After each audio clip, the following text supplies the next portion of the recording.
Hi పిల్లలు, ఎలా ఉన్నారు అందరూ? ఆబ్వియస్లీ మీరు చాలా బాగుంటారు. This is Kaveri Kantharao. మన ఈ బ్రైట్ సైడ్ ఆఫ్ బయాలజీ అనే ఛానల్లో ఖచ్చితంగా మీరు కొత్తగా నేర్చుకోవడానికి ఏమి ఉండదు, కానీ బయాలజీని కొంచెం కొత్తగా చూడడం మొదలు పెడదాం. ఎవరు నేర్పించిన 6th క్లాస్ నుంచి 10th క్లాస్ దాకా బేసిక్స్ అని, 11th + 12th టర్నింగ్ పాయింట్ అని, ఆ పైన వచ్చేదంతా ఎక్స్టెన్షన్ అని చదువుతాం. అల్టిమేట్గా బయాలజీని కెరియర్ బిల్డ్ చేసుకోవడానికి మాత్రం స్ట్రాంగ్ ఫౌండేషన్గా మార్చుకుంటాం. ఎందుకంటే స్కూల్లో అయినా మంచి స్కోరింగ్ సబ్జెక్ట్ బయాలజీనే.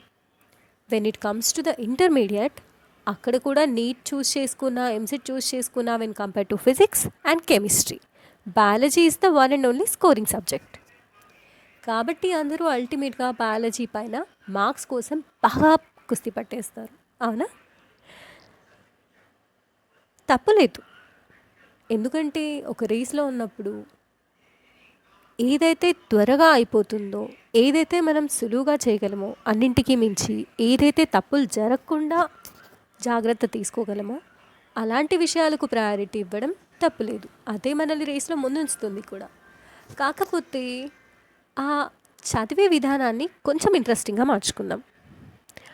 సో మనం బయాలజీని అందరిలాగా చదువుదాం, కాకపోతే కొంచెం కొత్తగా అంటే ఇప్పటికిప్పుడు మనం ఏదో ఎక్స్పెరిమెంట్స్ చేసేయం. ఫర్ ఎగ్జాంపుల్, సెల్ గురించి బేసిక్స్ అని స్టార్ట్ చేస్తాం. ఎవరు ఇన్వెంట్ చేశారు, ఎప్పుడు ఇన్వెంట్ చేశారు, ఎలా ఇన్వెంట్ చేశారు, సెల్ని సెల్ దాకా చదివేసి వదిలేస్తాం. కానీ మనం అప్పుడప్పుడు సెల్ నుంచి, సెల్లోని ఇంటర్నల్ ఆర్గాన్స్ నుంచి ఇంకో సబ్ బ్రాంచ్కి జంప్ అవుదాం. అక్కడ ఉన్న కొన్ని థింగ్స్ తెలుసుకొని మళ్ళీ వెనక్కి వచ్చేద్దాం.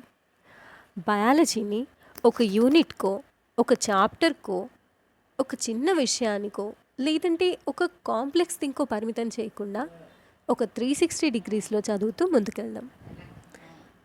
Let's ready to see the brighter side of biology with Kaveri Kantharao. Thank you.